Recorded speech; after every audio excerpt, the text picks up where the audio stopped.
የዱባይ ስታንዳርድን ጠብቆ እየተገነባ ያለው ግዙፍ የገበያ ማዕከላችን ሽያጭ ተጀመረ። ሁለተኛ መርካቶ በሆነችው ተክለ ሃይማኖት ላይ በአንድ ዓመት ውስጥ የሚረከቡት ከ20 ካሬ ጀምሮ ለመኪና መለዋወጫ፣ ለኤሌክትሮኒክስ፣ ለስቶር፣ ለካፌ እንዲሁም ለሌሎች የንግድ አይነቶች ተመራጭ የሆኑ ሱቆችን በመሸጥ ላይ እንገኛለን። ከግራውንድ ፍሎር እስከ 3ኛ ፎቅ ድረስ እንደ ምርጫው ነግዶ ለማትረፍ ገዝቶ ለማከራየት ሱቆን ከነገበያው አቅርበንሎታል። እንዲሁም ፒያሳ ወዳጅነት ፓርክ ፊት ለፊት ባለ 1 መኝታ በ3.6 ሚሊዮን ብር፣ ባለ 2 መኝታ በ5.8 ሚሊዮን ብር ጠቅላላ ክፍያ በመሸጥ ላይ እንገኛለን። ለበለጠ መረጃና ለሳይት ጉብኝት ከታች ባለው የድርጅቱ ስልክ ይደውሉ። ጤና ይስጥልን ክቡራን ተመልካቾቻችን፣ ሲሳይ አጌና ከሉዓላዊ ሚዲያ ሐሙስ መጋቢት 10 2018 ዓ.ም ከኢትዮጵያ ጋር በትናንትናው ዕለት ተግባራዊ የሆነባቸው 12 ሀገራት ካምቦዲያ፣ ኢትዮጵያ፣ ጆርጂያ ዛሬ በሱዳን ምድር ውስጥ አሸባሪ ከተባለው የሙስሊም ብራዘርሁድ ጋር መተባበር ማለት ጣጣው መቀሌ ድረስ እንደማይሄድ ማረጋገጥ ያስፈልጋል። ስለዚህ አካባቢው ያለው ሁኔታ ለኢትዮጵያ በብዙ መልኩም የተመቸ ነው። በነበረው ሁከትና ብጥብጥ ይሁን በሌሎች ጉዳዮች ህገ መንግስቱንና ህገ መንግስታዊ ስርዓቱን በኃይል ለመቀልበስ በሚደረግ እንቅስቃሴ ውስጥ በመምራት ረገድ ሰፊ እንቅስቃሴ የሌለው ኃይል መሆን መቻል ይኖርበት።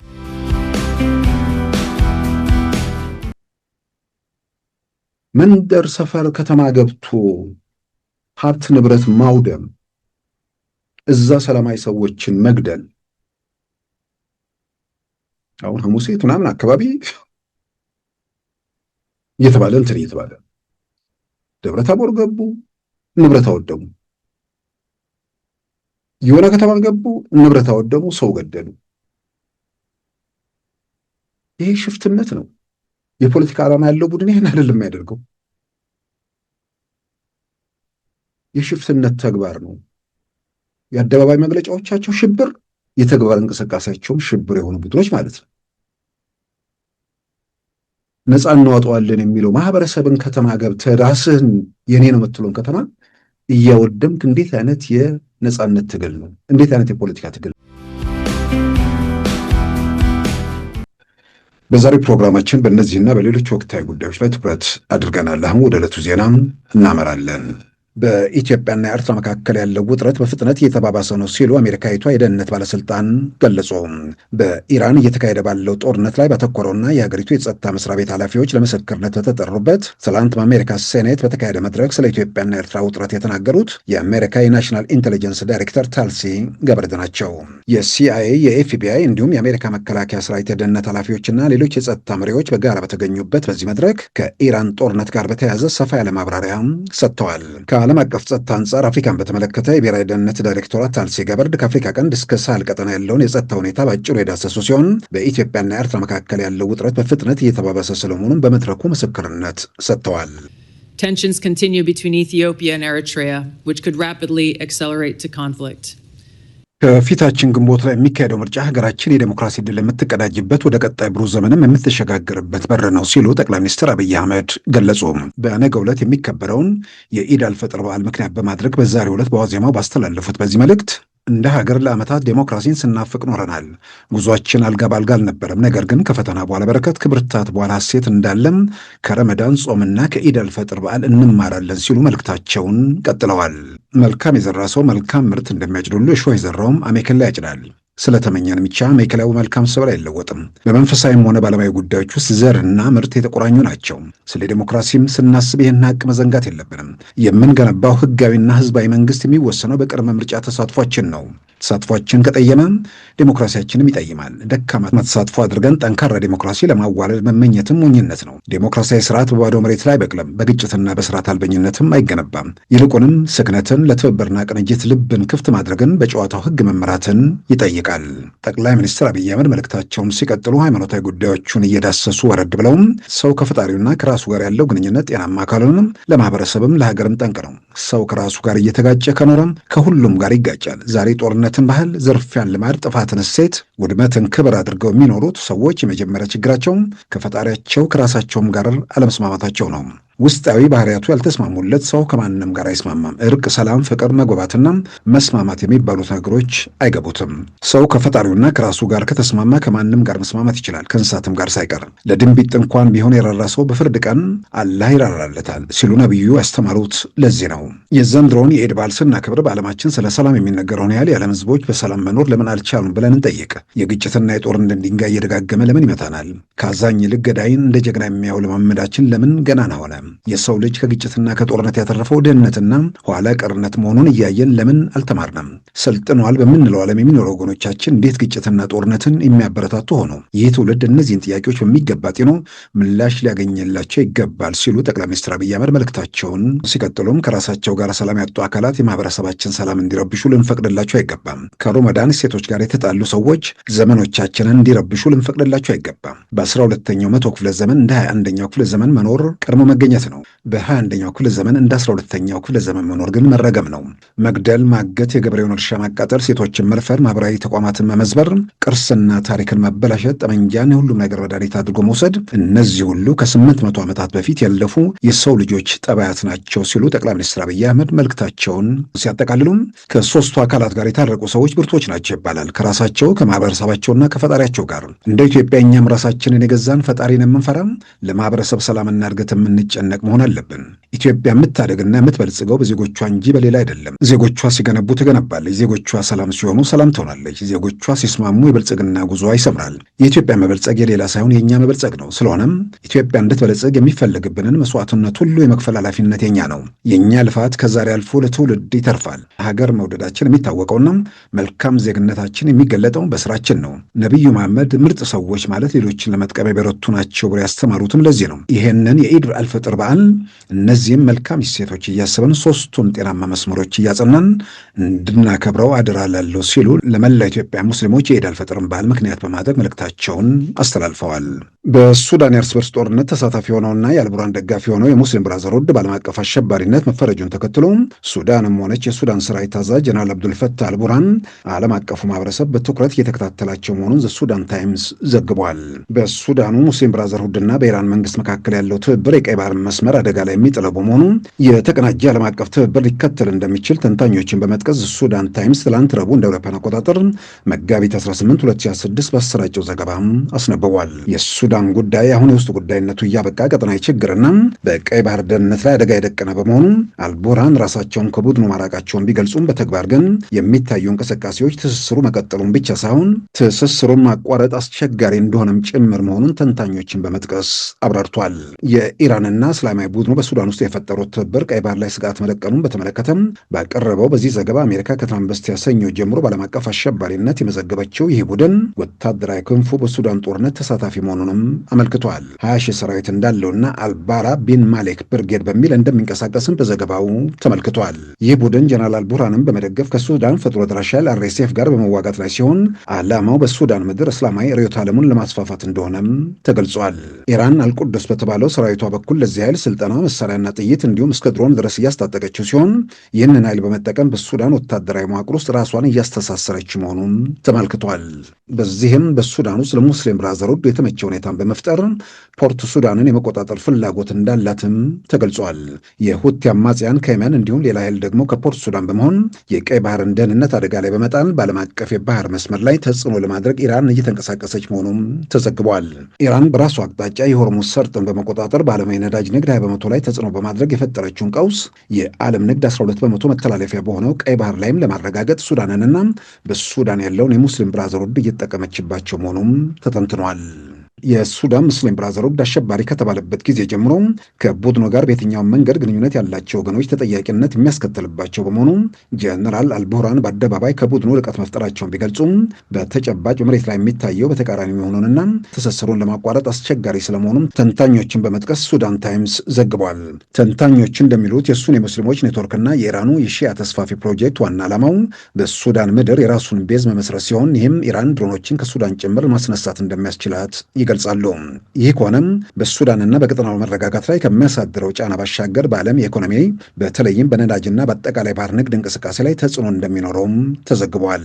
አሁን በሱዳን እየተካሄደ ያለው ግጭት በሙስሊም ብራዘርሁድና በኢራን መካከል በተፈጠረው ትብብር ወደ ዓለም አቀፋዊ ሁኔታ በመቀየሩ በአጠቃላይ በቀይ ባህር ላይ የተረጋጋ ሁኔታ ለመፍጠርና የመስመሩን ደህንነት ለመጠበቅ የተቀናጀ ዓለም አቀፋዊ ትብብር የግድ የሚል መሆኑንም ሱዳን ታይምስ ተንታኞችን በመጥቀስ አስነብቧል።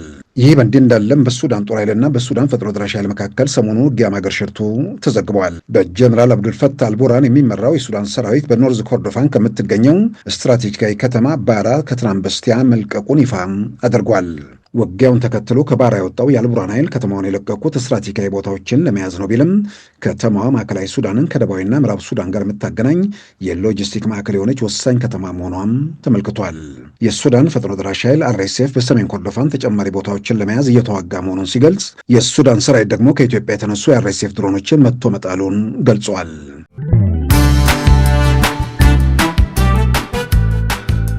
ሉዓላዊ ሚዲያን ይደግፉ።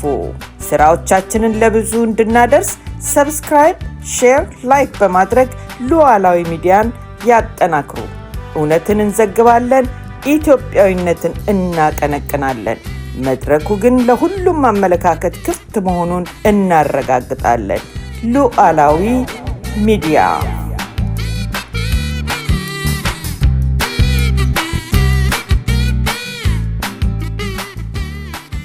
ክቡራን ተመልካቾቻችን የአሜሪካ የውጭ ጉዳይ ሚኒስቴር በትናንትናው ዕለት ኢትዮጵያን ጨምሮ በ12 ሀገራት ላይ አዲስ መመሪያ አውጥቷል። አዲሱ መመሪያ ለንግድ የሚሆን ለቱሪዝም ወደ አሜሪካ የሚጓዙ ዜጎች 15,000 ብር ዋስትና ማስያዝ እንደሚጠበቅባቸው የሚገልጽ ነው። ይሄ ቀደም ሲል ከ30 በሚበልጡ ሀገራት ላይ ተፈጻሚ የሆነ መመሪያ ኢትዮጵያንም ጨምሮ እንግዲህ ትናንት ደግሞ በ12 ሀገራት ላይ ተፈጻሚ እንዲሆን ተወስኗል። ማለትም ለንግድም ይሁን ለጉብኝትም ወደ አሜሪካ የሚሄዱ ኢትዮጵያውያን ወደ አሜሪካ ከመሄዳቸው በፊት 15,000 ዶላር ዋስትና ማስያዝ ይገባቸዋል ማለት ነው።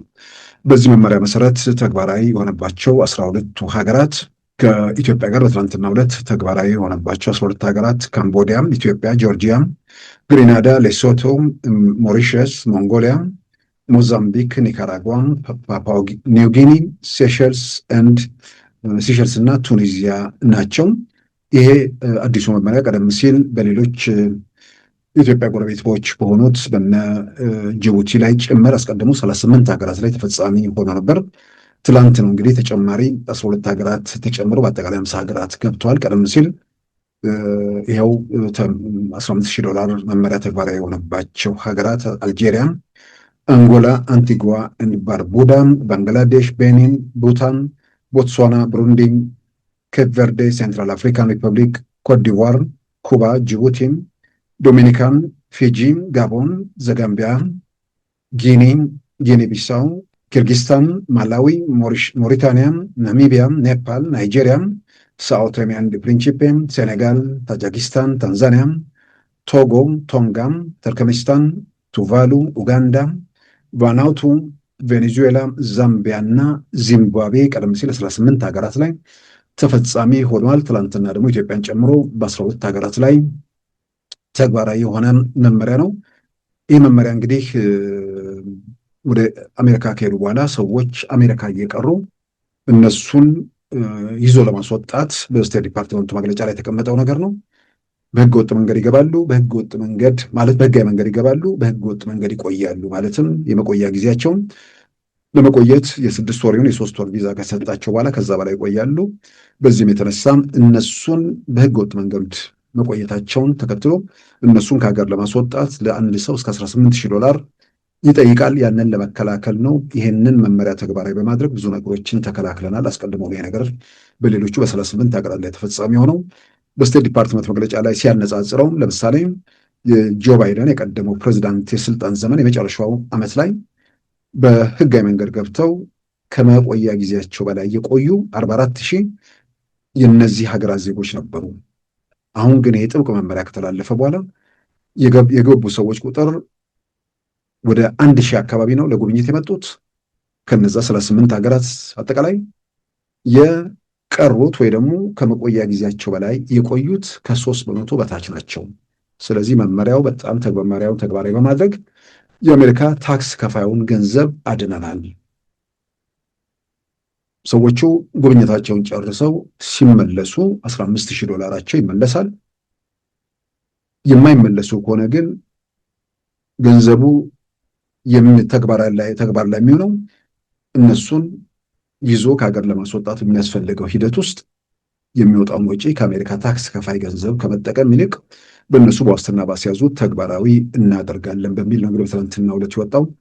ይሄ ከኢትዮጵያ መንግስት ጋር ባለ ግንኙነት ጋር ጤናማ መሆን አለመሆን ጋር በፍጹም ሊገናኝ ነገር አይደለም። ወደዛ ሀገር በብዛት የሚገቡ ገብተው ደግሞ በብዛት የሚቀሩ ሀገራት ዜጎች ላይ ተግባራዊ የሆነ ነው። ምናልባትም ነገሮችን ሲገመግሙ ባለፈው ዓመት በ38 ሀገራቱ ላይ ከተፈጸመው በኋላ ከዛ በኋላ የገቡ የሌሎች ሀገራዊ ዜጎች ለምሳሌ ኢትዮጵያኖቹ በከፍተኛ ቁጥር ገብተው በከፍተኛ ቁጥር ቀርተው ሊሆን ይችላል። ሌሎችም እንደዚሁ እንደ ኢትዮጵያ እንትን ያሉት እነ ቱኒዚያ፣ እነ ሲሸልስ በጣም በተሻለ ሁኔታ ላይ ያሉ ሀገሮች ናቸው። እነሱም ሀገራት ዜጎች ገብተው መቅረታቸው በዛ ሳቢያም አሁን አዲሱ 12 ሀገራት ላይ እንግዲህ መመሪያው እንደወጣ ነው የሚገመተው። ይሄኛው በነገራችን ላይ ቀደም ሲል ሌላ መመሪያ ወጣባቸው 12 ሀገራት ጨርሶ ወደ አሜሪካ መግባት የማይችሉ ተብለው እና ኤርትራን ጨምሮ ደግሞ እንደዚህ አይነት ሀገራት አሉ። ከሱ ጋር አያያዝም $15,000 አይደለም $30,000 አይደለም። በአጠቃላይ በንግድም ይሁን በቱሪዝም ወደ ኤርትራን ከመሳሰሉ 12 ሀገራት ደግሞ ወደ አሜሪካ መግባት ፈጽሞ የተከለከለ መሆኑን የአሜሪካ መንግስት አስቀድሞ ማስታወቁ ይታወሳል። ይህ አዲሱ መመሪያ ኢትዮጵያን ላይ ጨምሮ በ12 ሀገራት ላይ ተፈጻሚ የሚሆነው ከፊታችን እንደ አውሮፓውያን አቆጣጠር ሚያዝያ 2 2026 ጀምሮ መሆኑን የአሜሪካ የውጭ ጉዳይ ሚኒስቴር ትላንት ባወጣው መግለጫ አስታውቋል። ክቡራን ተመልካቾቻችን በኢትዮጵያ የሚካሄደው ሀገር አቀፍ ምርጫ በመጪው ግንቦት 24 በመላው ኢትዮጵያ እንደሚካሄድ ከትግራይ ክልል በስተቀር እንግዲህ በሁሉም የኢትዮጵያ ክልሎች እንደሚካሄድ ነው እንግዲህ የሚጠበቀው። ከዚህ ምርጫ ጋር ተያዘም የኦሮሞ ነጻነት ግንባር በአቶ ዳውድ ኢብሳ የሚመራው በ163 የምርጫ ክልሎች እንደሚወዳደር ይፋ አድርጓል። ይህ ትልቅ እርምጃ ነው። ምናልባትም በሌላ መንገድ ኢትዮጵያ ውስጥ ለውጥ ለማምጣት ከሚደረጉ ሩጫዎች ይልቅ በሰላማዊ መንገድ በምርጫ ሂደት ውስጥ ማለፉ በብዙ መልኩ ለማንም የሚጠቅም ነው። ምናልባትም አጠቃላይ ሁኔታዎችም ገምግመው ወደዚህ መደምደሚያ ከመጡ ጥሩ ነው። በሌላም በኩል ደግሞ 2 ጊዜ በተከታታይ ምርጫ ያልተሳተፈ ፖለቲካ ፓርቲ ይሰርዛል የሚለውን ብቻ ታሳቢ አድርገው ከሆነም ያም ብዙ የሚጠቅም አይመስለኝም። ግን ያንን ታሳቢ ያደረጉ አይመስለኝም። ያንን ታሳቢ ያደረገ የፖለቲካ ፓርቲ ባለፈው ምርጫ አልተሳተፉም፣ በአሁኑ ምርጫ ካልተሳተፉ በኢትዮጵያ ብሔራዊ ምርጫ ቦርድ ስለሚሰረዙ ያንን ለማምለስ ሲባል እንደገቡ እነ ፕሮፌሰር መረራ ባለፈው ተናግረው ነበር። በዛ መልክ የገባ የፖለቲካ ድርጅት አንድም እጩ ያቅርብ 547 እጩ ያቅርብ። ምክንያቱም መንግስት ለመሆን ወይ ደግሞ አጠቃላይ ፓርላማ ወንበር 547 ስለሆነ 547 ማነሳው ያን የሚያቀርብ መሳተፉ እንጂ በሚያቀርበው እጩ ልክ የሚወሰን ነገር አይደለም። ስለዚህ 163 ሰዎች ምርጫ ውስጥ እንዲሳተፉ ከኦሮሚያ ክልል ባሻገር በአማራ ክልል ከሚሴ ዞን እንዲሁም ደግሞ በሐረርና በቤኒሻንጉል በድሬዳዋና በአዲስ አበባ ጭምር እንወዳደራለን። በዛ 163 የፓርላማ ወይ ደግሞ የምርጫ ክልሎች ላይ እንወዳደራለን። ለክልል ምክር ቤትም ለተወካዮች ምክር ቤትም ማለት ነው። ምናልባት በዝርዝር ለተወካዮች ምክር ቤት ነው ለክልል ምክር ቤት የሚለው እሱ አልተገለጸም። በአብዛኛው ግን ለተወካዮች ምክር ቤት ወይም መንግስት ለመሆን የሚያስችላቸውን ድምፅ ለማግኘት እንደሚሆን ይታመናል። እርግጥ ነው ያቀረቡት እጩ ብዛት መንግስት ለመሆን አያስችላቸውም። በፌዴራል ደረጃ ከመጣ ማለት ነው በትንሹ 275 የፓርላማ ወንበር ያስፈልጋል መንግስት ለመሆን።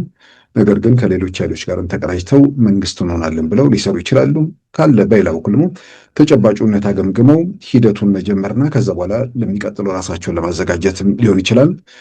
በአጠቃላይ ግን ላለመሰረስ ሳይሆን ምርጫው ላይ አስተዋጽኦ ለማድረግ ወይ ደግሞ ትርጉም ያለው ነገር ለማድረግ መዘጋጀታቸውን 163 እጩዎችን በማቅረብ አሳይተዋል። ይሄ የሚበረታታና የሚደገፍ ነገር ነው። በመንግስትም በኩል በተለይም በገዢው ፓርቲ በኩልም በምርጫው ሂደት የሚሳተፉ ያንን መንገድ የመረጡ ሰዎች ትላንት በሆነ መንገድ ላይ ነበሩ በሚል ወከባ ምናምን እንዳይፈጸም በተለይ እታች ባለው እርከን አካባቢ እንዲያን ነገሮች ሊኖሩ ስለሚችሉ ጥንቃቄ እርምጃዎች ወይ ደግሞ ኃላፊነት የተሞላባቸው ተግባራት ያስፈልጋሉ። ስለዚህ የኦሮሞ ነጻነት ግንባር በሚቀጥለው ግንቦት ወር የሚካሄደው ምርጫም ራሱን በዚህ ደረጃ ማዘጋጀቱ በጣም የሚበረታታ ነው።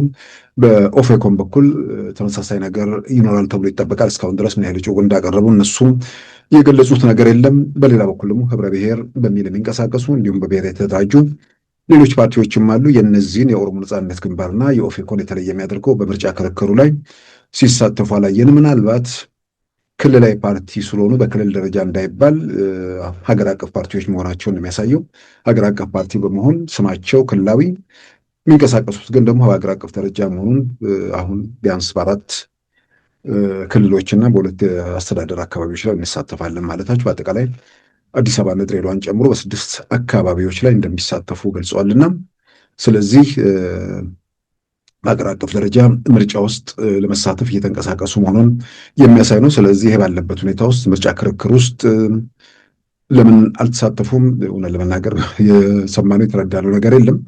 ክልላዊ ስለሆኑ በክልል ደረጃ ለምሳሌ አማራ ክልል አሁን የጀመረው አለ።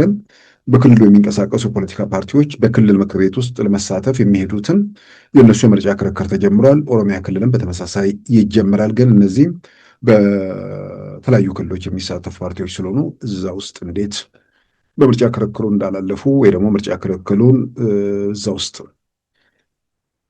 ብዙ ጊዜ እንግዲህ የሚያከራክረው የመንግስት ተቋም ነው በሚል በዛ ምክንያት ሸሽተው ሊሆን ይችላል፣ አይታወቅም። ትልቁ ነገር መድረኩ አለመታፈኑም በነፃነት እዛ ላይ ሀሳባቸው መግለጽ መቻላቸውን፣ በሌላም በኩል ይነስም ይብዛም የተወሰነ ተጨማሪ ሰው በእንዲህ አይነት ክርክሮች ወቅት ለማይለያቸው ገምግሞም ወደ እነሱ ሊያዘነብል የሚችልበት ምድል ስላለ ሁልጊዜ መድረኮችን መጠቀሙ ይጠቅማል። ከምንም በላይ ግን በምርጫው ለመሳተፍና እስከ 163 ፓርቲዎች እጩዎችን ለማቅረብ መዘጋጀታቸው እጅግ የሚያበረታታ ነገር ነው። ይሄ እንግዲህ ሌሎች ፓርቲዎችም ያው እነሱ መሳተፍ ብቻ ሳይሆን በምርጫ ክርክሩም አልፈዋል። በምርጫ ክርክሩ ላይ ባለው ነገር አንዳንድ ሰዎች ያው ደስተኞች አይደሉም። ደስተኛ ያልሆኑበት ማለትም በመንግስትን የሚደግፉ ወገኖች ምርጫ ክርክሩ ላይ የሚታዩ አንዳንድ አፍላፊ ምናምን የሚባል ነገር ይነሳል። የምርጫ ክርክር ነው። በምርጫ ክርክር ወቅት ምንድን ነው ስልጣን ላይ ያለውን አካል የሚሰራውን ስራ አወድሰው ወይ ደግሞ በበጎ ነገር ተመልክተው ይመጣሉ ብሎ የሚጠብቅም ሰው ያለ አይመስለኝም። ምናልባት ግን በፖለቲካ ፓርቲዎች ደረጃ በተወሰነ ደረጃ በህዝብ ውስጥ ተቀባይነት ለማግኘት የሚታይ ነገር የሚዳሰስ ነገር ለዛ እውቅና ሰጥቶ በዛ ረገድ ያሉ ክፍተቶችን እነሱ ስልጣን ቢይዙ እንዴት እንደሚሞሉ ቢያሳዩ ለእነሱ ይጠቅማቸዋል። ከዛ ውጭ ግን ምርጫ ክርክር ላይ በዚህ ደረጃ መጡ የሚል ተቃውሞ ብዙ የሚጠቅም ነገር አይመስለኝም። የምርጫ ክርክሩ ላይ ህግ እስካልተላለፉ ድረስ ከገዢ ፓርቲ ጋር በየትኛው መንገድ ተቃውሟቸው ማቅረባቸው የሚጠበቅ ነው። ከዛ አልፎ የሚታይ ነገር መካዳቸው እነሱን የበለጠ የሚጎዳ ስለሆነ ሰው በዛ ደረጃ መገረምም ያለበት ብዬ አላምንም። ትልቁ ነገር ኢትዮጵያ ውስጥ የምርጫ መንገዱ ወይ ደግሞ በዲሞክራሲያዊ መንገድ ሂደቶችን ተጀምሮ ያንን እስከ ፍጻሜው ድረስ መጓዝ ከዛ በኋላ ጅምር ነው፣ ሂደት ነው። ሁሉ ነገር በአንድ ጊዜ ሊሆን የሚችል አይደለም። በሁሉም የሀገሪቱ ማዕዘን በሁሉም ኢትዮጵያ ጫፍ እጩዎች ካቀረበ መንግስታዊ ስልጣን ከያዘ ኃይል ጋር የሚደረግ ፉክክር፣ በአንጻሩ ደግሞ ያሉ ተቃዋሚዎች በብዙ መልኩ ደካማ ከመሆናቸው አንጻር ሂደት ነው። በአንድ ጊዜ የሚመጣ የሚለወጥ ነገር አይደለም። አንድ በጎ ነገር በመንግስት በኩል ወይ ደግሞ በገዢ ፓርቲ በኩል በጠቅላይ ሚኒስትር አብይ በኩል የተገለጹ ነገሮች አሉ። በእርግጠኝነት አሁን ካለው ፓርላማ የተሻለ ፓርላማ በሚቀጥለው ይኖራል ብለዋል። አሁን ካለው ፓርላማ በሚቀጥለው የተሻለ ፓርላማ ይኖራል ማለት ምርጫው ውጤት ላይ ተጨማሪ ሰዎች ወደ ፓርላማ ይገባሉ፣ ተጨማሪ ሰዎች ወደ የክልል ምክር ቤቶች ይገባሉ ማለት ነው። ያንን ለማድረግ የምርጫውን ውጤት በተመለከተ በበቂ ተፎካክር ተደርጎ ሰው የመረጠውን ድምፅ ስልጣን ያለው መንግስት የእሱን ድምፅ ለሌላ አሳልፎ ሊሰጥ አይችልም፣ ወይ ደግሞ የምርጫውን ውጤት እሱ ሊወስን አይችልም። ነገር ግን ያደርጉታል ተብሎ የሚጠበቀው በአንዳንድ የምርጫ ክልሎች ላይ ራሳቸውን እጩ ባለማቅረብ ፉክክሩ በተቃዋሚዎቹ በኩል እንዲሆን በማድረግ ተቃዋሚዎቹ መግባት የሚችሉበት ሁኔታም ሊፈጥሩ ይችላሉ ተብሎ ይታመናል። የተሻለ የምርጫ ፉክክር በየጊዜው በሂደት ነው እንግዲህ እየዳበረ የሚመጣው። አሁን ግን የተወሰኑ ተቃዋሚዎች ወደ ፓርላማ ገብተው ፓርላማውን ህይወት ያለው ፓርላማ እንዲያደርጉ። ፓርላማ ህይወት ያለው ፓርላማ ማለት ሁልጊዜው ውግዘት ማቅረብ ወይ ደግሞ ውጭ ያለ መሳሪያ ያዘ ወይ ደግሞ በተቃውሞ በውከት ውስጥ ያለ ኃይል ደስ እንዲለው አይደለም። የህዝብ ብሶት፣ የህዝብ ጥያቄን ማስተጋባት፣ በህብረተሰቡ ዘንድ የሚነሱ ነገሮችን በአደባባይ ማጋለጥ፣ በመንግስት መዋቅር ውስጥ መንግስት አሰራር ውስጥ ያሉ ክፍተቶችና ጉድለቶችን ማሳየት፣ መንግስት ፖሊሲ መተቸት፣ ያንን ነው እንጂ በየጊዜው አሁን እንደምናየው አይነት ነገር ብዙ የሚጠቅም ነገር አይመስለኝም። በዛ ሂደት ውስጥ እንግዲህ ትርጉም ያለው በወደፊት ኢትዮጵያ ፖለቲካ ውስጥ ሚና ሊኖረን ይችላል የሚሉ ሰዎች ፓርላማ ውስጥ በተገቢው ገብቶ የራሳቸው ሚና ይጫወታሉ ተብሎ እንግዲህ ይታመናል። በጠቅላይ ሚኒስትር አብይ በኩል የተገባውንም ቃል በግሌም ከነበሩ ልምዶች እስከዛሬ ከሚሰጡ ቃሎች አንጻር ይተገበራል፣ ይፈጸማል ብዬ አምናለሁ።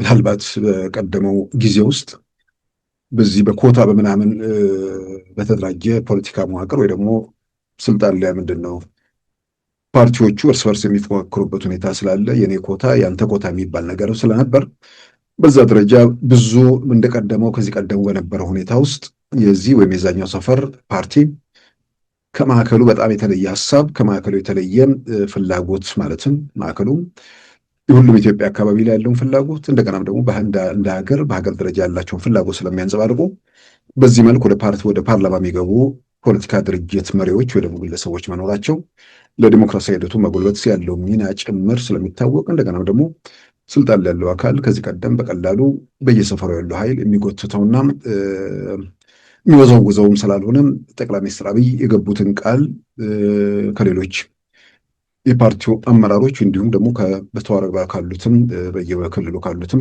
የፓርቲ ተጠሪዎች ጋር በጋራም ተናበው አንድ ያሉትን ቃል በተግባር የሚያውሉ ምንም የሚያጠራጥር ነገር አይደለም። ስለዚህ የሚቀጥለው ፓርላማ ከፍተኛ ቁጥር ያለው የፓርላማ አባላት በምክር ቤት ውስጥ የሚታዩበት ሁኔታ ይፈጠራል ተብሎ ይታመናል። ያው እንዳልኩት ምክር ቤት ገብቶ በቋሚነት እንትን ውስጥ ምንድነው የሆነ ቀን እየተጠበቀ ከውጭ ያሉ ሰዎችን ለማስደሰት ሳይሆን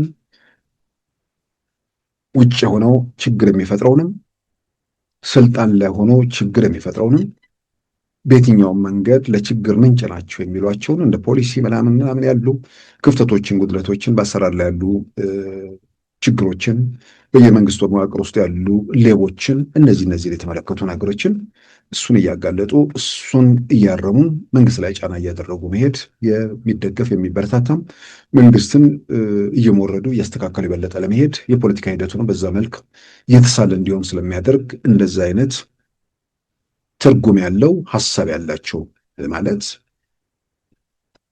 ሐሳባቸው ለጭብጨባ ያልሆነ ሐሳባቸው ኢትዮጵያ ውስጥ ሰላምን ለማረጋገጥ፣ ኢትዮጵያ ውስጥ ልማትን ለማረጋገጥ፣ ኢትዮጵያ ውስጥ ዲሞክራሲያዊ ስርዓቱን እንዲጎለብትና ጉዟችን የተቃና እንዲሆን ለማድረግ ያንን አስተዋጽኦ ማድረግ የሚችሉ ግለሰቦች ወደ ፓርላማው፣ ወደ ምክር ቤቱ፣ ወደ የክልል ምክር ቤቶቹ ቢገቡ በብዙ መልኩ ይጠቅማል ብዬ አምናለሁ። ምንም ሆነ ምን ያው በሩ ተከፍቷል። ያንን በተከፈተው በር ገብቶ የራስን አስተዋጽኦ ማድረግ ይጠበቃል። ከዚሁ ጋር ተያይዞ እንግዲህ የነ ኦነግ 163 የፓርላማ ወንበር እሳተፋለሁ ብለው ያው በክልሎች ጭምር በተለያዩ ክልሎች ጭምር ለመሄድ ሲወስኑ ሰሞኑን የኢትዮጵያው ቦኮ ሐራም ሰዎች ምርጫ ከወጡ ገድላለሁ ብሎ ባስፈራራ ማግስት መሆኑ፣ ይህንን ማስፈራሪያ ደግሞ ሌሎች የፖለቲካ ፓርቲዎች ሌላው ቀርቶ በሀሳብ ከነዛ ጋር ይጣጣማሉ የሚባሉት ጭምር በተለያየ መንገድ እንደምንሰማው እያወገዙት መሆኑንም እየተረዳን ነው። በእርግጥም መወገዝ ያለበት ለአቅመ ፖለቲካ ያልደረሰ ስብስብ መሆኑን በተለያየ መንገድ ያሳየ፣ እገድላለሁ፣ እቆርጣለሁ፣ እፈጃለሁ የሚል በአደባባይ የሚያውጅ ነውረኛ፣ መግደሉ መጨፍጨፉ በተግባር የታየ ነው። ግን ለዓለም አቀፉ ማህበረሰብም በአደባባይ ደግሞ ይህንን አደርጋለሁ ብሎ የሚያውጅ ቡድን በደጋፊዎቹ ላይ ውጭም ሆነው በሚደግፉት ላይ ምን ያህል ተጽዕኖ እንዳለው እንኳን የማይገነዘብ ቡድን የሆነ ነገር ድል አገኘ ምንድን ነው እየገሰገስኩ ነው የሚል ቡድን ገስግሶ የምርጫ ስርዓቱን ምንድን ነው መንግስትን ገልብጦ ከዛ በኋላ የፈለገውና የፈቀደውን ነገር ማድረግ ነው። ያው በህልም ቢሆንም ወይ ደግሞ በቅዠት ቢሆንም ማለት ነው። አሁን የሆነ መንደር ሰፈር እየገቡ እያቃጠሉ ሰው እየገደሉ ያንን እንደ ገድል ደግሞ የሚዘግቡላቸው አሉ። መንደር ሰፈር ከተማ ገብቶ ሀብት ንብረት ማውደም፣ እዛ ሰላማዊ ሰዎችን መግደል። አሁን ሐሙሴት ምናምን አካባቢ እየተባለ እንትን እየተባለ ደብረ ታቦር ገቡ፣ ንብረት አወደሙ። የሆነ ከተማ ገቡ፣ ንብረት አወደሙ፣ ሰው ገደሉ። ይሄ ሽፍትነት ነው። የፖለቲካ ዓላማ ያለው ቡድን ይህን አይደለም የሚያደርገው። የሽፍትነት ተግባር ነው። የአደባባይ መግለጫዎቻቸው ሽብር፣ የተግባር እንቅስቃሴያቸውም ሽብር የሆኑ ቡድኖች ማለት ነው። ነፃ እናወጣዋለን የሚለው ማህበረሰብን ከተማ ገብተህ ራስህን የኔ ነው የምትለውን ከተማ እያወደምክ እንዴት አይነት የነፃነት ትግል ነው? እንዴት አይነት የፖለቲካ ትግል ነው? ለእንዲህ አይነት ነውረኛና ለእንዲህ አይነት አውዳሚ ቡድን የሚያጨበጭቡ ሰዎችስ ቆም ብለው ነገሮችን ለማየት ራሳቸውን ለመገምገም ይችላሉ?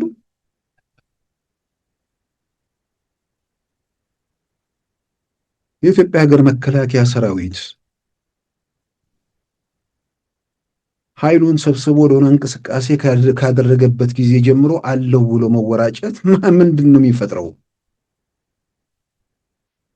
አወደምን የሚባለው መግለጫ ላይ የኢትዮጵያ መከላከያ ሰራዊት መኖሩ የሚያሳይ ነገር እንኳን የለም። አድማ በታኝ እንደዚህ ይህን ያህል አደረግን ነው የሚለው። መከላከያ ሰራዊት በሌለበት እየገቡ ያንንም ቢሆን የአማራ ክልል ኃይሎች እየተፋለሙ እያባረሯቸው ነው። አድቫንቴጃቸው የነሱ ምንድን ነው?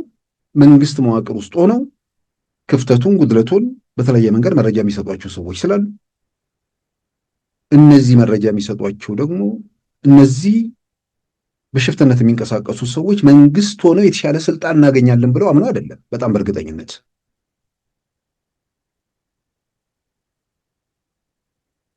በተለያየ መንገድ ይሄ የሽፍትነት እንቅስቃሴ በገታም በተለያየ መንገድ ጥቅም እያስገኘ ስለሆነ ያ ጥቅም ተባባሪዎች በመሆናቸው ያ ነገር መቀጠል ስላለበት፣ ሰላም ከተረጋገጠ እገታ ስለማይኖር፣ እገታ ከሌለ ደግሞ ዝርፊያው ስለሚገታ በማናቸውም መንገድ እነዚህ ኃይሎች እንዳይሞቱ እየረበሹ ሁከት እየገደሉ ሀብት ንብረት እያወደሙ እንዲቀጥሉ ቢፈልጉ የእነዚህ ተባባሪዎች መኖራቸው ያ የፈጠረው ዕድል ነው። ድንገት መጥቶ ሰላማዊ ሰዎችን ገድሎ ሀብት ንብረት አውድሞ የሚወጣ በየትኛውም የዓለም ክፍል ላይ የሽፍትነት የአሸባሪነት እንቅስቃሴ ነው።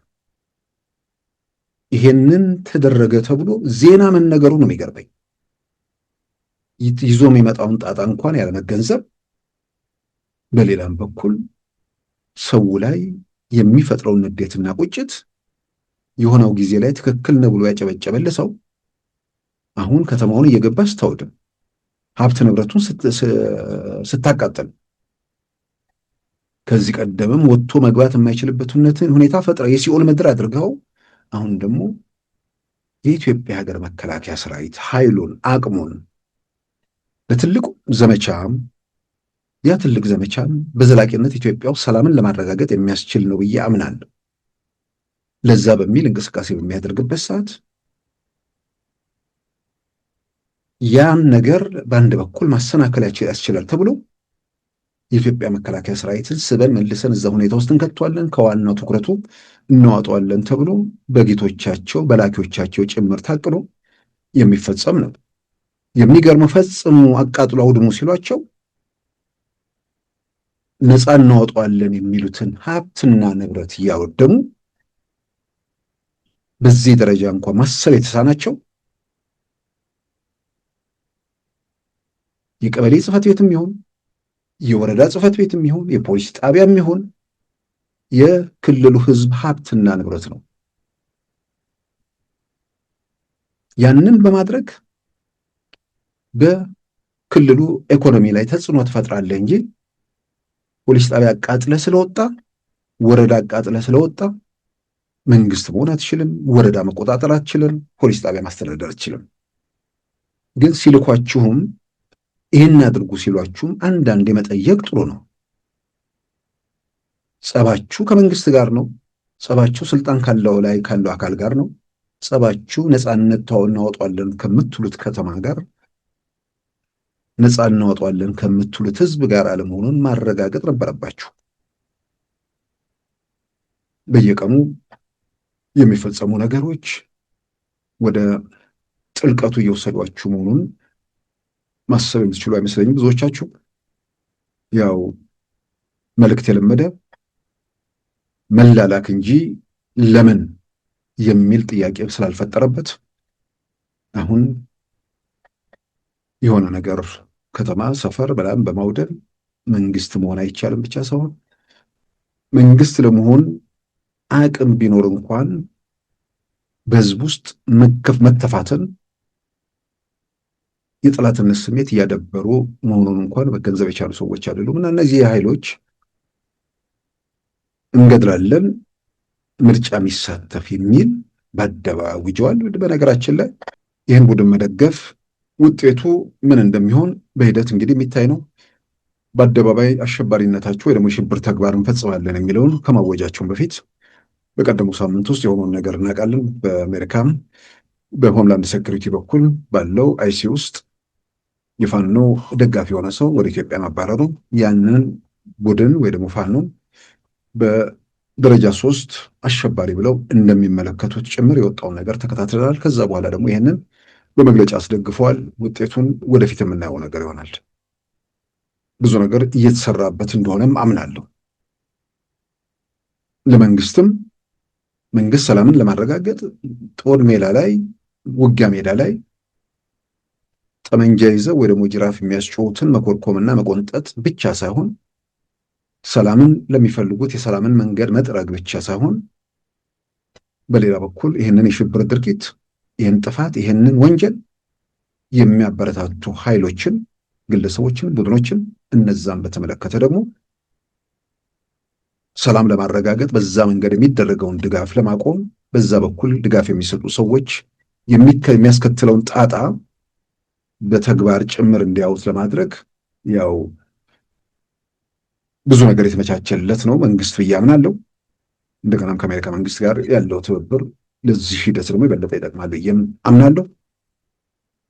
በአፍሪካ ቀንድ ላይ በተለይም ሶማሊያ ሱዳን ውስጥ የሙስሊም ብራዘርሁድ ካለፈው ሰኞ ጀምሮ አሸባሪ የሚባሉ ይሄ ቡድን ከኢራን ጋር የፈጠረው ትብብር ቀይ ባህር ላይ ተጽዕኖ ለማድረግ በሌላ አቅጣጫ የሆርሙዝ ሰርጥን ለመቁረጥ ለመያዝ አሁን እንደያዘችው ኢራን፣ በሌላ በኩል ደግሞ ቀይ ባህር ላይ ከሁቲ አማጽያን ጋር በየመንና በፖርት ሱዳን በኩል ሆነው አካባቢው እንደገና ያንንም ለመቆጣጠር ነው የዓለም የንግድ መስመር 12% የሚንቀሳቀስበት ላይ ያንን ተጽዕኖ ለማድረግ ይሄ የሙስሊም ብራዘርሁድ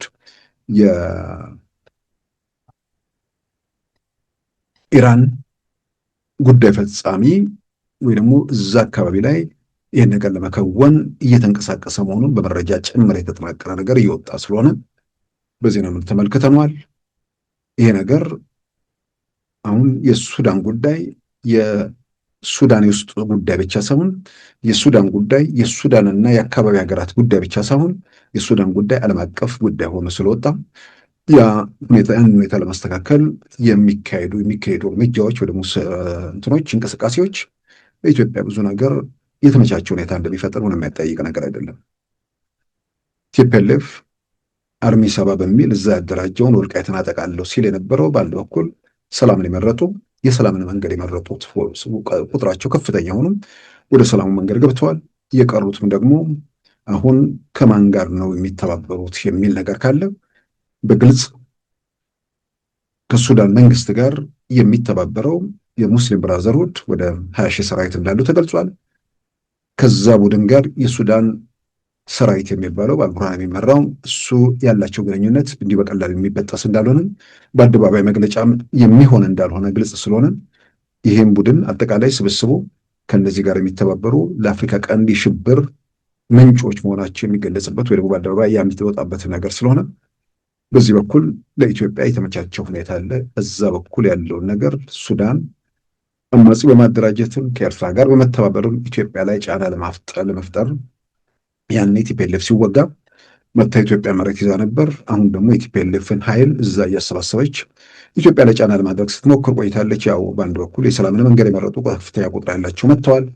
የቀሩትም ደግሞ ዛሬ በሱዳን ምድር ውስጥ አሸባሪ ከተባለው የሙስሊም ብራዘርሁድ ጋር መተባበር ማለት ጣጣው መቀሌ ድረስ እንደማይሄድ ማረጋገጥ ያስፈልጋል።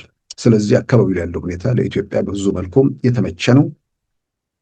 አፍሪካ ቀንድ ላይ ሰላምን ለማረጋገጥ አፍሪካ ቀንድ ላይ ትልቅ ሀገር ጡንቻም ያለው ሀገር ኢትዮጵያ መሆኗ ላይ በቂ ግንዛቤ አግኝቷል። ብዙ ነገር ማየት አያስፈልገንም። በአካባቢው በቅርብ ጊዜያት ውስጥ የዓለም ታላላቅ ሀገራት መሪዎች፣ የዓለም ታላላቅ ሀገራት ባለስልጣናት ከኢትዮጵያ ባለስልጣናት ጋር የሚያደርጓቸው የስልክ ውይይቶች፣ የኢትዮጵያ እየጎበኙ መጥተው የሚጎበኟቸው ጉብኝቶች እነዛም ከዛም ባሻገር በዓለም አቀፍ ትንተናዎች ላይ የሚወጡ ሪፖርቶችንም ስንመለከት ብዙ ነገሮች በአካባቢው ላይ የኢትዮጵያ አስፈላጊነት የሚያጎሉ ነገር ስለሆኑ ይሄንን ኢትዮጵያ አቅሟን የመደመጥ ችሎቷን እሱን ተጠቅማ በተለያዩ ዓለም ክፍሎች ሆነው እንዲህ አይነት አሸባሪ የሆኑ ኃይሎችን በዚህም በዚያ የሚደግፉትን ከድርጊታቸው በምንድን ነው በፍጥነት ፍሬን እንዲይዙ የሚያስገድድ ሁኔታም ይፈጠራል ተብሎ እንግዲህ ይታመናል። እሱንም በሂደት የምናየው ነገር ነው። ከዚሁ ጋር ተያይዞ ግን ከምርጫውም ጋር ተያይዞ አንዳንዴ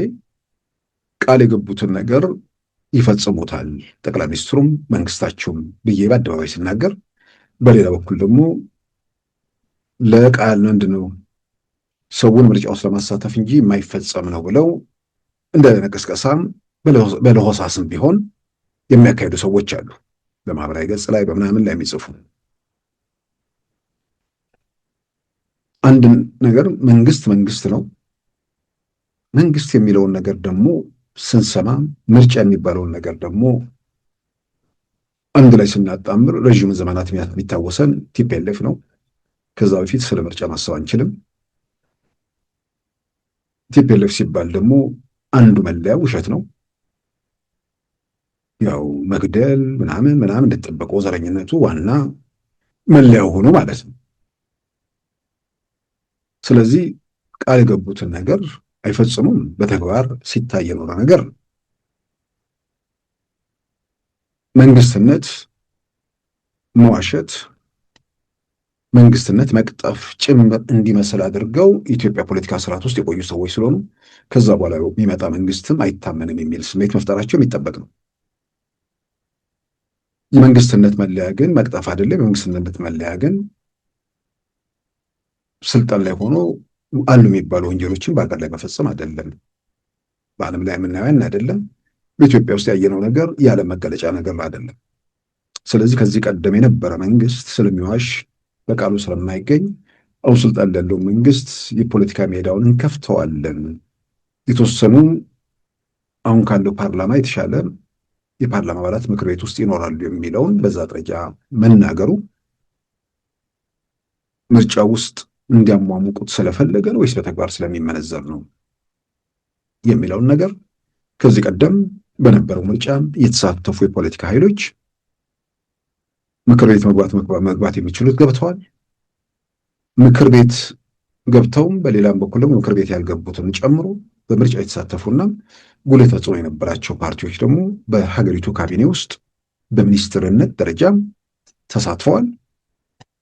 በክልል ምክር ቤት ውስጥ ተሳትፎ ያላቸውም ደግሞ በየክልሉ በመንግስት ኃላፊነት በቢሮ ኃላፊነት ተሹመዋል። በአማራ ክልል፣ በኦሮሚያ ክልል የኦነግና የአብን እንዲሁም ደግሞ የአዲሃን የነሱን ለምሳሌ መውሰድ የሚቻል ነገር አለ። በፌዴራል ደረጃም የኢዜማ ፕሮፌሰር ብርሃኑ፣ የአብኑ ዶክተር በለጠ በሚኒስትርነት ደረጃ ካሉት ውስጥ ይጠቀሳሉ። የኦነጉ አቶ ቀጀላም ጨምሮ ማለት ነው። ስለዚህ በሚለው ደረጃ ሳይሆን ያልተናገረውንም አብረን እንሰራለን የሚለው ነገር አስቀድሞ ሲነገር ነበር። አብረን እንሰራለን የሚለው ነገር ሚኒስትሮች ምናምን እንሾማለን የሚል ነገር ቃል አልነበረም። ግን አብረን እንሰራለን ከሚለው በላይ በተግባር ሚኒስትሮች ተሹመው ታይተዋል። አሁንም በርካታ የፓርላማ አባላት ይገባሉ። አሁን ካለው የተሻለ ይሆናል ሲባል የምርጫው ውጤት ስልጣን ላይ ያለው መንግስት አይወስነውም። ግን ስልጣን ላይ ያለው መንግስት በራሱ መንገድ መወሰን የሚችለው ነገር አለ። በየትኛውም የምርጫ ክልል ተወዳድሮ በአብዛኛው የማሸነፍ እድሉ ሰፊ ቢሆንም የተወሰኑ ምርጫ ክልሎች ላይ ደግሞ ተቃዋሚዎች እንዲገቡ መድረኩን ያመቻቻል፣ በሩን ይከፍታል ማለት ነው። ያንን ያለውን ቃል ይፈጽማል አይፈጽምም? ይሄ ራሱ አንዱ አብረን እንሰራለን የሚለው ከምርጫ በፊትና ከምርጫ በኋላ ካቢኔ ውስጥ የተቃዋሚ ፓርቲ አባላት፣ የተቃዋሚ ፓርቲ አመራሮች መግባታቸው ለታይታ ሳይሆን 8 ዓመታት ማለት 5 ዓመታት በዚሁ ኃላፊነት ለመቀጠላቸው ብዙ ነገር ከምንገምተው በላይ የሚናገረው ነገር አለ። ስለዚህ ቃሉን ይፈጽማል የሚለውን ነገር እስካሁን ያለውን ነገር ሂደት ገምግሞ ማንም መጠራጠር ያለበት ነገር አይመስለኝም። ኢትዮጵያ ውስጥ አንዳንዴ ሰዎች ቅሬታ ሊኖር ይችላል፣ ጥያቄ ሊኖር ይችላል። የጥያቄው የቅሬታ ምንጭ ምክንያታዊ ሊሆን ይችላል፣ የራስ ፍላጎትም ሊሆን ይችላል። ነገር ግን የትኛውንም ጥያቄ የትኛውንም ቅሬታ ለራስ የፖለቲካ ዓላማ ማስፈጸሚያ ሲባል ሌላውን ሰው እንዳይታዘብ በምክንያት መሰረት ያደረጉ ክርክሮች ሁልጊዜም አስፈላጊ ናቸው። ዛሬ በተለያየ መንገድ ኢትዮጵያ ውስጥ ለውጥ ሲመጣ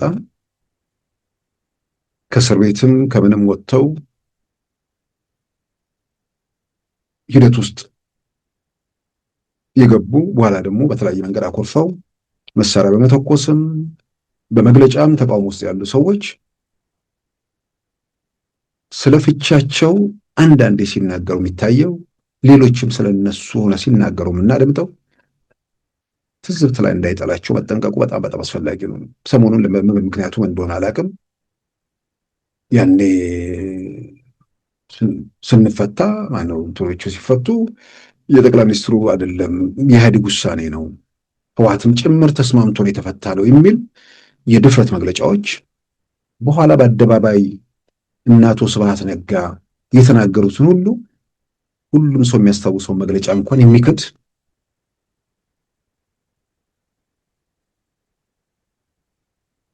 መንግስት ለመገልበጥ የተንቀሳቀሰው ሁሉ እንዴት ይፈታል ብለው እኮ እነ አቶ ስብሐት እኮ የአደባባይ መግለጫ ሰጥተው ነበር። ያ ብዙ ሰው የሚያስታውሰው ማለት ነው። ውሳኔው ምን ነበር? ወይንም ደግሞ ውሳኔውን ለመተግበር የተደረገው እንቅስቃሴ ምን ነበር? ይሄ አንዳንዴ የጥንት ዘመን እናደርገው እንጂ በአፈ ታሪክ የተላለፈ ሳይሆን በጽሁፍም ብቻ ሳይሆን መለስ ብለን ስናይ ሁላችንም የምናስታውሰው ዘመኑ ደግሞ ፈቅዶ መረጃ ባህር ውስጥ ሜዳ ላይ ተሰጥቶ የሚታይ እውነት ነው። ቲፒኤልኤፎቹ በዛ ስንት ስብሰባ ምናምን መጨረሻ ላይ እንዲፈቱ ተብሎ መግለጫ ሲሰጥ እነማን እንዲፈቱ ነበር የተወሰነው?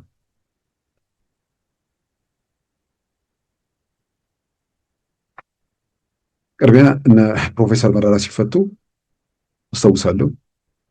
እነሱ ከተፈቱ በኋላ ነው መግለጫ የተሰጠው። ኋላም ወደኋላ መለስ ብዬ ለማየት ሞክሬያለሁ። ህገ መንግስታዊ ስርዓቱን ለመናድ በዋና መሪነት ያልተሳተፈ በግድያ በአካል ማጉደል በምናምን ያልገባ እንደውም ዝርዝሩ በጣም እንትን ሲል በቃ ፌስታል ሰርቆ ወይ ደግሞ መንገድ ላይ ከሰው ጋር ተሰዳድቦ እስር ቤት የገባ ሰው የሚፈታ ነበር የሚመስለው እኮ መግለጫው እንትኑ። ያው የዛሬውን አድርጎና እነ ፕሮፌሰር መረራ ወደ እስር ቤት የተጋዙት እሳቸውን በመገረም ሁሌ ቢያነሱት ጥሩ ነበር። ምክንያቱም ከ2010 በኋላ ከዛሬ 8 ዓመት ወዲህ ወደ ኢትዮጵያ ፖለቲካ የገቡ ብዙ ሰዎች ስላሉ ብዬ ነው።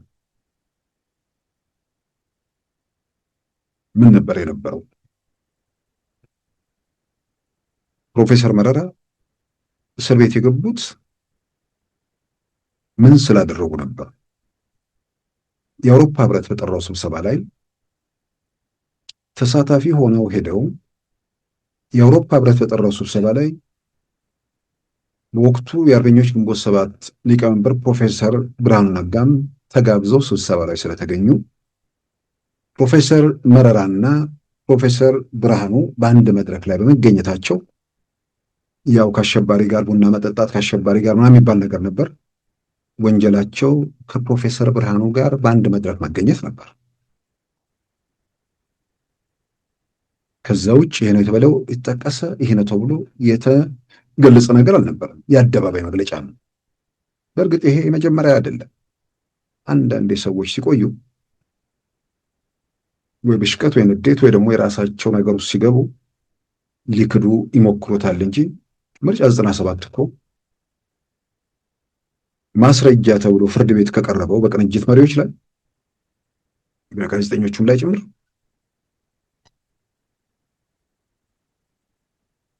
በአንድ መድረክ ላይ የነበረ ፎቶ ነው። ፎቶ ወንጀል ማረጋገጫ ተደርጎ የተወሰደ ማለት ነው። እነ ፕሮፌሰር ብርሃኑ ከሀገር ወጥተው ግንቦት ሰባትን ከመመስረታቸው በፊት እንግዲህ ምርጫ 97 ተሳትፈዋል። ምርጫ 97 ጋር ተያይዞ ታስረዋል። እነሱን በተመለከተ ማስረጃ ፍርድ ቤት ሲቀርብ አንደኛው ማስረጃ ፎቶ ነበር። ፎቶ ምንድን ነው? ካልተሳሳትኩ ዶክተር ነገደ ጎበዜ፣ ዶክተር አረጋይ በርሄ እንዲሁም ፕሮፌሰር ብርሃኑ ነጋ በጋራ አንድ መድረክ ላይ የሚታዩበት ነው። ወንጀሉ ከነዚህ ሁለት ሰዎች ጋር ከዶክተር አረጋይና ከዶክተር ነገደ ጋር አንድ መድረክ ላይ ታዩ የሚል ነበር። ይህንን ሲያደርግ የነበረ በዚህ መንገድ ሲቀጥል የነበረ ቡድን ፎቶም ወንጀል ሲያደርግ አውሮፓ መድረክ ላይ እኔ አሸባሪ ካልኩት ሰው ጋር እንዴት አውሮፓዎቹ ፊት አብራችሁ ታያችሁ ተብሎ ሰዎችን ወደ ወህኒ ሲያግዝ የነበረ ስርዓት።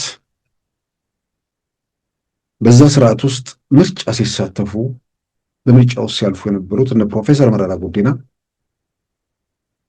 እርሳቸውንም ከወህኒ የፈታ በመምህርነታቸው ደግሞ በዩኒቨርሲቲ አስተማሪነታቸው ስኬታቸውን ጫፍ ላይ ሲደርሱ ከዩኒቨርሲቲ አባረራቸው።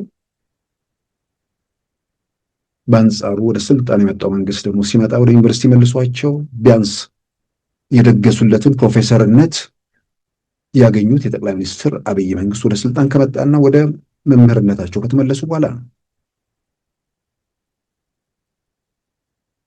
ግን ያው የስካር ጊዜ ስለነበር በጎ ነገሩን ለማየት እጃቸው የገባውን ነገር ለመገምገም አለመቻል ወይ ደግሞ አለመታደል የነጀዋር ግርግር የነጀዋር ጩኸት እሱ ላይ ተማምኑ ኦፒዲዮ መዋቅር ውስጥ ያሉ ነገሮችን አምኑ በአጭሩ መንግስትን የጠቅላይ ሚኒስትር አብይ መንግስት ይሄዳል ተብሎ አላስፈላጊ ነገር ውስጥ ተገባና ምርጫ ውስጥም ባለመሄድ ምርጫ ውስጥ ገብተው ቢሆን ሁሌ በግሌ ማምነው የኦሮሞን ፖለቲካ ከዳር አውጥተው መሀል ያመጡ ሰው ናቸው። ያንን መስመር ደንቡ ላይ በደንብ ተራምደው የመጡት እነ ጠቅላይ ሚኒስትር አብይ ከማንም በላይ ይሄኛውን መንገድ የጠረጉትን ሰው በኢትዮጵያ ፖለቲካ ውስጥ ለሌሎች የሰጡትን የካቢኔ ወንበር ይከለክላሉ ብዬም አላምንም። ግን ሰዎች እድላቸውን ምንድን ነው በእጅ የያዙትን ነገር በቅንነት በኃላፊነት ተንቀሳቅሰው ቢሆን ኖሮ እዚህ ሁኔታ ውስጥ ተመልካች ሆነው ሊቀጥሉ የሚችሉበት ሁኔታ አይፈጠርም ነበር። ተመልካች ብቻ ናቸው ወይ? በኦሮሞ ማህበረሰብ ውስጥ በአጠቃላይ ኢትዮጵያ ውስጥ ኢትዮጵያ የተሻለች እንድትሆን በሚፈልገው አጠቃላይ ኢትዮጵያ ሕዝብ ውስጥ ምን ቦታ ላይ ያላቸው? ዛሬ በፊት በቲፒኤልኤፍ ዘመን ያላቸው አይነት ተሰሚነት በቲፒኤልኤፍ ዘመን ያላቸው አይነት ተጽዕኖ ፈጣሪነት አለ? በፍጹም አይመስለኝም። ትልቅ ስህተት። የነጀዋር ግርግር የነጀዋር ጩኸት እነ ጀዋር የሆነ ነገር ኦፒዲዮ መዋቅር ሰርስረው ገብተዋል፣ መንግስት ይሆናሉ ተብሎ ታምኖ ዛሬ ማህበራዊ ሚዲያ ላይ ዝም ብሎ ኃላፊ አግዳሚ የሚልክለትን ጽሁፍ የሚለጥፍ ሰው ሆኖ ቀረ። ያ ተስፋ ያደረጉበት ሰው እውነት ያልያዘ በክፋት የተንቀሳቀሰ ወንጀል ጥፋት በሀገር ላይ አድርሰው ቤተመንግስቱን የለቀቁ ሰዎች ወደ ቤተመንግስት እንዲመለሱ የተባበረ መጨረሻው ያው እንዲህ ነው የሚሆነው እና ያኔ የተፈቱ ሰዎች እነ ፕሮፌሰር ምናምን ያው ፎቶ ነው የተነሱት ወይ ደግሞ ከአውሮፓ ፓርላማ ላይ ተገኝቶ ሲመጡ ነው ያሰሯቸው። ሌሎችን ግን ደግሞ በፍጹም ሊፈቷቸው የማይፈልጓቸው ሰዎች ነበሩ። የወጣው መግለጫ ላይ እነማን እንደሚፈቱ ግልጽ አድርጓል። ጠቅላይ ሚኒስትሩና ቡድናቸው ከተባለው በላይ ሄደው ሰዎችን ለመፍታታቸው በመፈታታቸውም ዛሬ በተለያየ መንገድ እነ ጀነራል ታደለ እነ ጀነራል ተፈራ እነ አቶ አንዳርጋቸው እነ ኮሎኔል ደመቀ በውሳኔው መሰረት መፈታት የሚችሉበት እድል አልነበረም። በአደባባይ የተገለጸ በወቅቱ ፍትህ ሚኒስትር የነበሩት የሰጡት መግለጫ እኮ ይሄ ነው። በነበረው ሁከትና ብጥብጥ ይሁን በሌሎች ጉዳዮች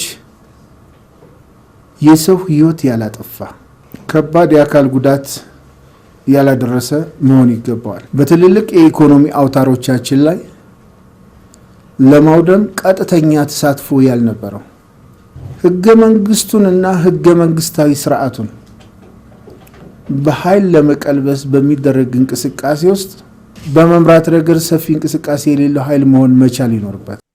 ስለዚህ አሁን ዛሬ ከቲፒኤልኤፍ ጋር መወዳጀት ስለተቻለ ቲፒኤልኤፍን ያኔም እንድንፈታ ፈልጎ ነበር አይነት ነገር ቅኝት ትዝብት ውስጥ የሚከት በጣም የሚያስገምት መለስ ብለን ስናይ ሁላችንም የምናስታውስ የቅርብ ጊዜ ክስተት ስለሆነ ቲፒኤልኤፍማ ከናካቴው መፈታት የሚባል ነገር አይፈቅድም። ተገዶ የመፍታቱ ነገር ውስጥ ሲገባም ዋና ዋና የሚባሉ በፍጹም በዛ ሂደት ውስጥ ማለፍ እንደሌለባቸው ወስኖ ሲንቀሳቀስ ነበር። ህግ መንግስት የሚለውን ነገር እነ ጀነራል ተፈራ እና አቶ አንዳርጋቸው እነ ኮሎኔል ደመቀ ህግ መንግስታዊ ስርዓቱን በኃይል ለማናድ ግንባር ቀደም መሪ የሚለው ውስጥ የሚዘረዘሩ ናቸው። ይሄ ግን በፍጹም በዚህ መንገድ ያለፉ ሰዎች አይፈቱም መባሉ ብቻ አይደለም፣ እነሱን ለመፍታት ጠቅላይ ሚኒስትሩ ወደ ቤተ መንግስት የሚመጡባቸው ጊዜያት ተጠብቀው ነበር።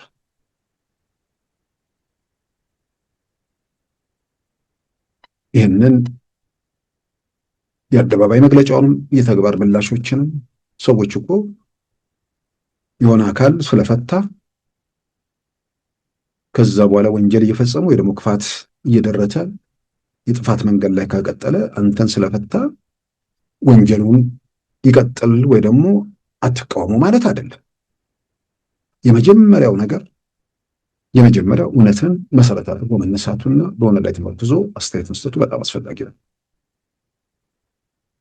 ከዛ በኋላ ምን ነበር ስትታገሉ ነው የኢትዮጵያ ምድር ማምጣት ስትፈልጉ የነበረው? ስልጣን ላይ ያለው መንግስት የዚህ ወይም የዛኛውን ማህበረሰብ መብት ነፃነት ምን ገደበ? ምን ወሰደ? ምን ከለከለ? በተጨባጭ ይሄ ነው ብሎ እስካሁን ድረስ ማሳየት ማስረዳት ይቻል የለ። ጦርነት ይባላል። ጦርነቱን እነማን ለምን እንዴት እንደጀመሩት ብቻ ሳይሆን ዛሬ ደግሞ እንዴት ይቆም የሚለውን ነገር ከድርድር ወይ ደግሞ ከውይይት አሻፈረኝ ያሉትን እነሱ ናቸው። የሆነ ወቅት ላይ እምነትን ሊያጠፋ የሆነ ወቅት ላይ ማንነትን ሊያጠፋ የሚለውን ነግረውት እዛው ጋር ቆሞ ግራ ቀኝ ማየት ተስኖት እዛው ላይ ሌላ የማይሰማ አንዳንዱ ሰኔ 15 ላይ ቆሟል። የሰኔ 15 ተዋናዮቹ ዛሬ መሳሪያ ይዘው መንግስት እንገለብጣለን ብለው የተነሱት ጭምር ሰኔ 15 እንዴት እንደሆነ እና ማን ነው ጀነራል አሳምነው እንዴት አድርገው ግድያውን እንዳቀነባበሩትና እንደመሩት እነ ጀነራል ተፈራ እኮ በአደባባይ በቪዲዮ እኮ ነው የተናገሩት። ግን ያኔ መጀመሪያ ላይ ሰኔ 15 ላይ ቆሙ ሰዎች ከዛ በኋላ ምን እየተካሄደ እንደሆነ አያውቁም።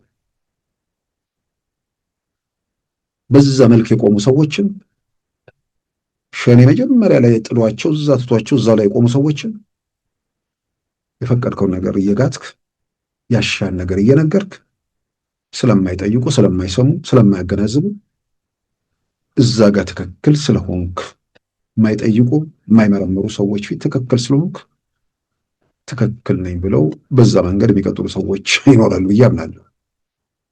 ስለዚህ ግን አንድ ተጨባጭውን እውነታ መጀመሪያ መካድ የሌለም ደፍረው የሚመጣውን ነገር ለመቀበል ወስነው ሰዎቹን የፈቱት በተለያየ መንገድ ፖለቲካ ትግል ውስጥ ሚና ነበራቸው ያሏቸውን ሰዎች የፈቱ ሰዎች እነዚህ ሰዎች ለለውጥ አስተዋጽኦ አድርገዋል ብለው ማመናቸው ብቻ ሳይሆን ለለውጥ አስተዋጽኦ ያደረጉ ሰዎች ለውጥ ይደግፋሉ ብለው በዛም ጭምር በመንቀሳቀሳቸው እንደሆነ አምናለሁ።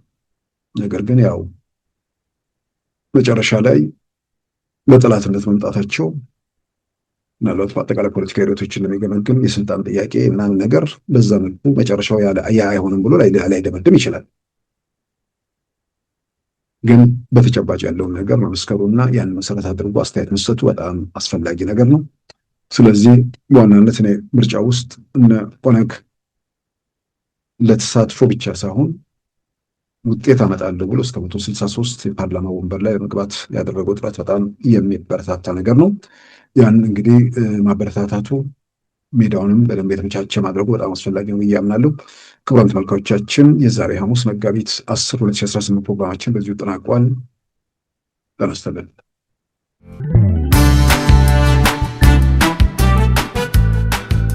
ሉዓላዊ ሚዲያን ይደግፉ። ስራዎቻችንን ለብዙ እንድናደርስ ሰብስክራይብ፣ ሼር፣ ላይክ በማድረግ ሉዓላዊ ሚዲያን ያጠናክሩ።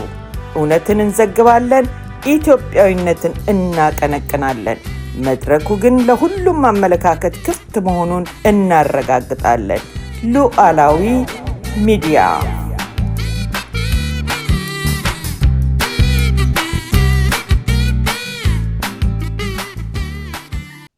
የዛሬ ሐሙስ መጋቢት 10 2018 ፕሮግራማችን በዚሁ ተጠናቋል።